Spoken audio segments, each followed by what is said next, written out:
na kushukuru kwa fursa hii. Nilikuja kujionea hali halisi, lakini kwa sababu upo pamoja na wenyeji wetu waliotupokea, basi nitumie fursa hii kufikisha salamu.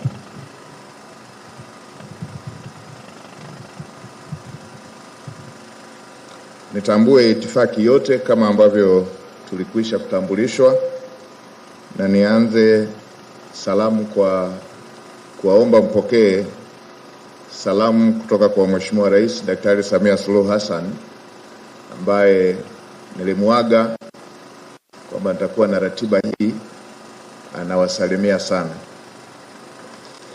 Na Mheshimiwa Waziri, wewe pamoja na timu yako, Mheshimiwa Rais anatambua kazi mnayofanya, na sasa siku za hivi majuzi, na niseme kama ulivyosema, hiki kilichotokea majuzi sio uzembe, ni hali halisi ambayo inaikumba dunia na Tanzania ikiwepo. Na hata wakati mwingine huwa tukichukua hatua zingine kama serikali, huwa zipokelewi kwa ladha hivi na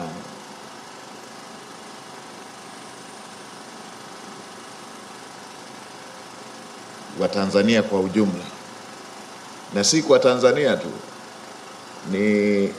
ni jambo la dunia nzima. Haya mambo ya mabadiliko ya tabia nchi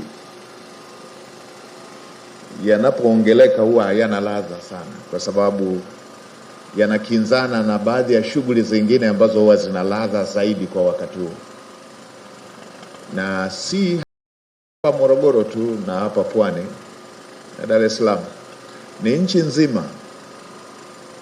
Kwa sisi tuliokulia vijijini, ukiangalia hali ya mazingira tulioikuta na sasa, pana badiliko kubwa sana. Sasa mabadiliko ya aina hiyo, madhara yake ni kama haya ambayo yanajitokeza. Lakini pamoja na hivyo, kama ambavyo Mheshimiwa Waziri umesema, serikali haijalala. Baada ya mto kukauka ndio wanalalamika leo wale mabingwa wa kuelezea matatizo. Lakini serikali imeona some years back na imeanza kutafuta jawabu la kukabiliana na hali ya aina hii ikitokea miaka kama 3 iliyopita, kwa kujenga mradi mkubwa ambao utatoa jawabu mbadala inapotokea hali ya aina hii. Kwa hiyo tuwaambie wale waliozoea kuelezea matatizo, wanajibanza huko, wanafugwa huko nchi za nje, wanafugwa huko, hawafanyi jitihada zozote kuhusu nchi hii. Wao kazi yao ni kuorodhesha matatizo, kwamba serikali haijalala, pamoja na kwamba serikali ilikuwa na kazi kubwa ya kutekeleza mradi mkubwa ambao kwa mtu yeyote mchumi angeweza kuwa na sababu ya kutosha kutokutekeleza mradi mwingine. Kwamba kama unatekeleza mradi wa trilioni 6.5 wa bwawa la Mwalimu Nyerere kwa fedha za ndani, hiyo ingeweza kuwa excuse kuacha kwanza kutekeleza miradi mingine. Lakini bado serikali, kwa kutambua dharura za aina hii, imetoa zaidi ya bilioni 100, imeendelea kutekeleza mradi ambao si tu kwa ajili ya maji, utafanya pia kazi ya masuala mengine ya kijamii: umeme, umwagiliaji, mifugo na kadhalika. Kazi imeenda sambamba pamoja na miradi ya kimikakati iliyokuwa ikitekelezwa. Kwa hiyo kwa yule atakayesema mbona imechukua muda mrefu, kulikuwepo na miradi mingine pressing kama ule wa bwawa la Mwalimu Nyerere ambao umetekelezwa kwa fedha za ndani, ambao tulikuwa na shida kubwa ya mgao wa umeme kila dakika. Sasa ule umekamilika, huu uko zaidi ya 40%. Tulikuwa na jambo la reli ya kisasa ambao na wenyewe ni mradi wa kimkakati katika kipindi hichi, na wenyewe loti 2 zimekamilika. Na kulikuwa na ujenzi wa daraja la kielelezo la Kigongo Busisi ambako kuna wananchi miaka na miaka wameteseka wakiwa ndani ya nchi, lakini wakijiona wako ng'ambo nyingine, ambao na wenyewe umekamilika, umeanza kutumika. Kwa hiyo hili si jambo la uzembe, ni kweli haya mambo ya mabadiliko ya tabia ya nchi ni ya kweli. Hii sio historia tena, hii sio ya nchi zingine, hii ipo na kwetu. Lakini tumpongeze Daktari Suluhu Hassan kwa sababu amekuwa sio mtu wa kuelezewa matatizo mara 1, 2, 3, 4 na kuacha kuchukua hatua. Kote ambako kumekuwa na tatizo limedumu, maelekezo anayotoa ni kwamba hili nataka kuona jawabu lake. Si huu tu akidunda, amekuamua miradi mingine ambayo ilishakuwa tangu serikali ya awamu ya pili.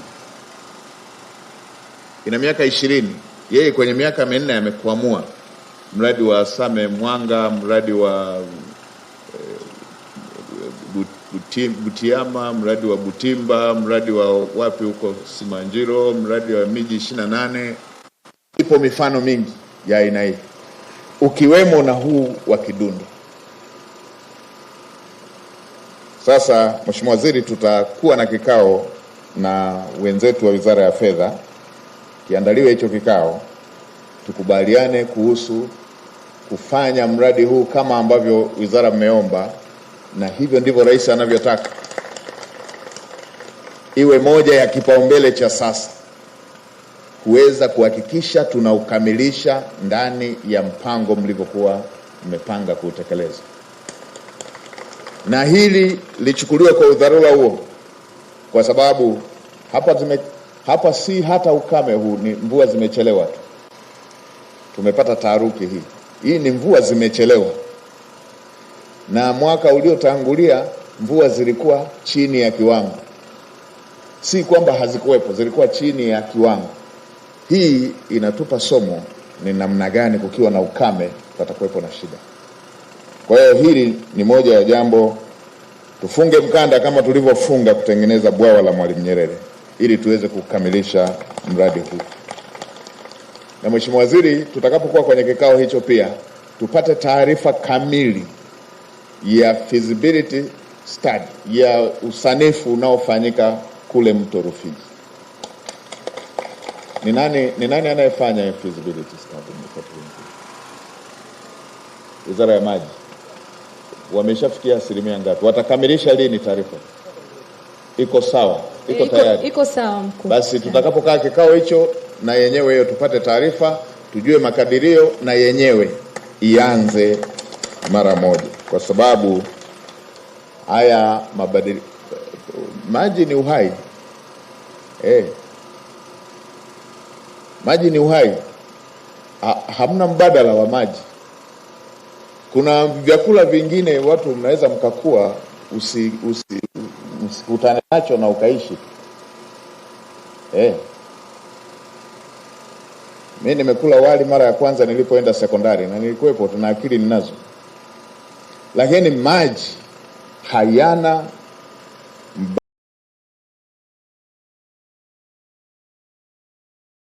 mbadala. Na kama kwa lugha ya sasa wasema kubipwe, tumejaribiwa hivi kwenye kuchelewa tu mvua, tumepata taharuki ya aina hii. Tukamilishe hii miradi ambayo ni jawabu la hali ya aina hii kitokea. Mradi wa Kidunda ambao bilioni 100 zimeshatumika, bado bilioni kama 236 hivi. Tukizika kwenye mafungu zinakamilika. Lakini pia tukamilishe tuanze ule wa Rufiji ili kuweza kujipa, na bahati nzuri ule mradi wa Rufiji ni utekelezaji wa ilani hii mpya ambayo inaelezea kwamba kutakuwepo na grade ya taifa ya maji, kuyatoa kwenye, imefanya vizuri Wizara ya Maji, mapping ya nchi nzima ya kutoa maji kwenye mito ambayo haikauki, peleka kwenye matumizi ya lazima mahaya ya maji. Kwa hiyo hii tutakapokuwa na kikao tutaweka mpango kazi, tubane matumizi sehemu nyingine ili wananchi wapate maji ya uhakika.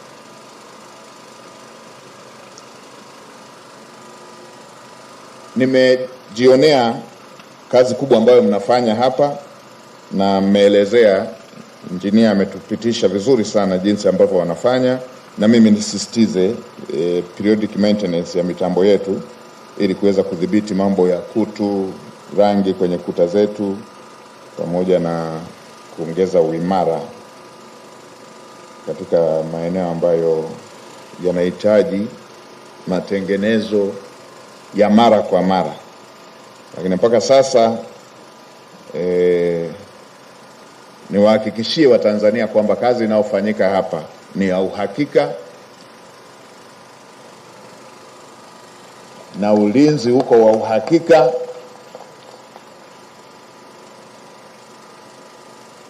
na masuala ya afya yamezingatiwa.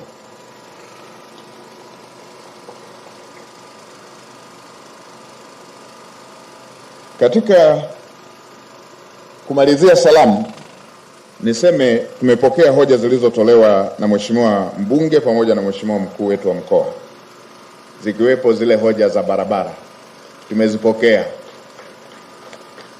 Barabara ile ya Kibaha inayotokea Baobao nadhani, yenyewe fedha ilishapatikana na mkandarasi yuko site.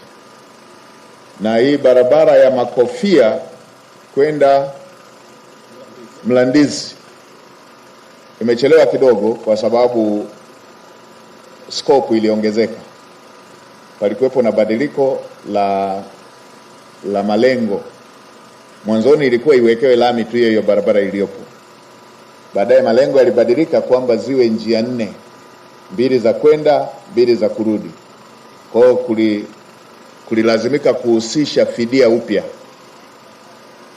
Na hayo masuala ya fidia yameshakamilika na kwenye ilani ipo. Kwa hiyo tuvute subira ili tupate kitu kilicho bora zaidi.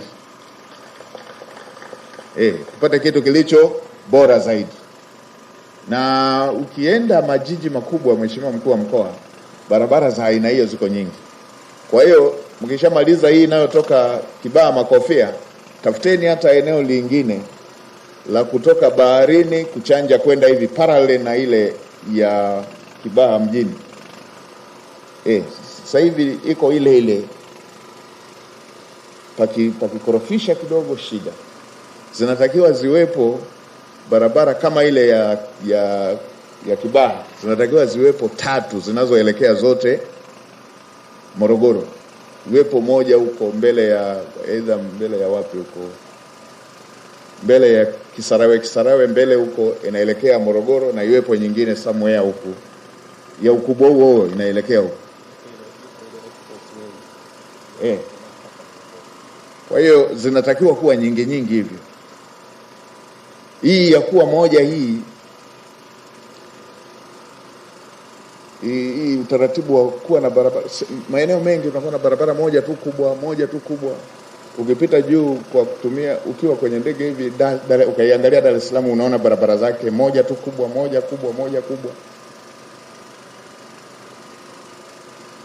Hii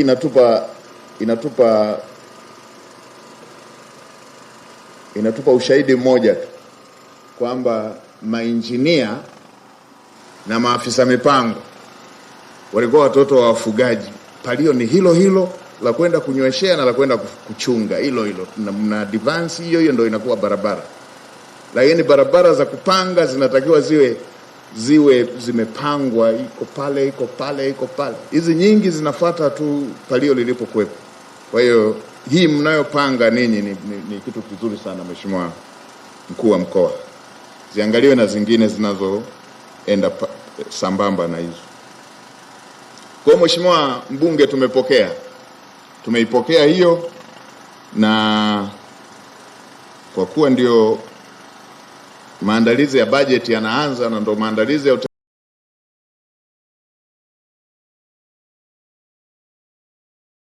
utekelezaji wa ilani yanaanza, na yenyewe ipo kwenye hii miaka hapa ya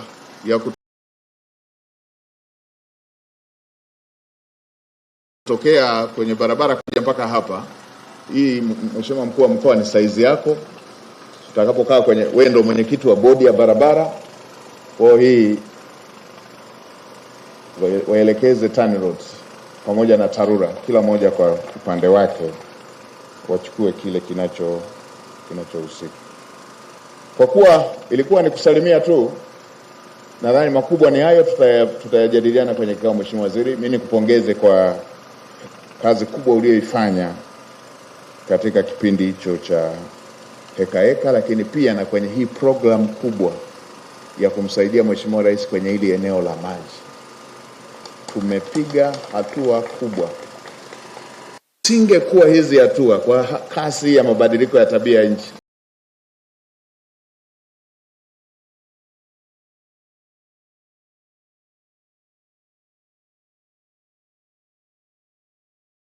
hivi vilio sasa hivi vingekuwa vikubwa sana mno. Kwa hiyo tuendelee na hii program za mabwawa kama ambavyo mmeshaziweka, tuendelee nayo na tutajadiliana vizuri kwenye kikao. Program za mabwawa maeneo mengi, ukiondoa Dar es Salaam, kuna maeneo mengine mengi ambayo yameathirika na mabadiliko ya tabia nchi. Kuna maeneo mengine ya wafugaji yameathirika na mabadiliko ya tabia nchi. Maeneo ambako walikuwa wanapeleka tu mifugo inapata maji mwaka mzima, yako maeneo ambayo sasa maji ya aina hiyo huyapati. Kwa hiyo tuje tukae, na bahati nzuri Mheshimiwa Rais alinunua mitambo ya kuchimba visima. Kila mkoa una mtambo wake, kila ukanda una mtambo wake wa mabwawa na wa kupima maji. Kwa hiyo hili na lenyewe tunahitaji tuweke mkakati kuhusu namna ya kutumia. Mheshimiwa Mkuu wa Mkoa, na kushukuru kwa mapokezi na washukuruni nyote. Shukuruni nyote. Nimefurahi na kumuona rafiki yangu tulikuwa naye darasa moja, Teddy, kwa sababu yeye anatoka Mbeya kule kwenye chai na kahawa. Wakati tunasoma basi loka lake alikuwa ndo lenye sukari, kwa tulikuwa tunamsalimia wakati wa break. Kwa hiyo basi niwatakie kila laheri, tuendelee kuwa waangalifu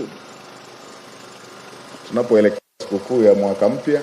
Natakia kila laheri ya mwaka mpya, na turejee salama kwenye kukimbizana na haya. Asanteni sana.